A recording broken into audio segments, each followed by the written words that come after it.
Hello everyone. Welcome to my YouTube channel RM Learning. In today's video we will see a story on the bat, the birds, and the animals. So, let's get started. Once upon a time, all the birds and animals in the forest came together to choose a king. The birds wanted a bird to be the king, while the animals wanted one of their own. They argued for many days but couldn't agree. Finally, they began to fight. There was one creature, the bat, who acted very cleverly. When the birds were winning, the bat joined them and said, "I am a bird because I fly like you." But when the animals started winning, the bat changed sides and said, "I am an animal because I give milk to my young ones like you."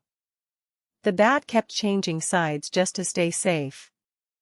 In the end, the animals won and made the lion their king.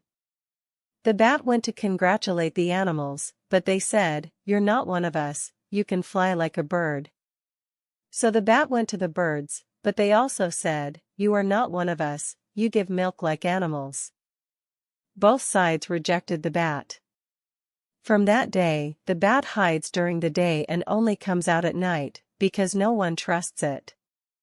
Moral: a rolling stone gathers no moss. Thanks for watching. Please do like and subscribe my YouTube channel and stay tuned for more educational videos.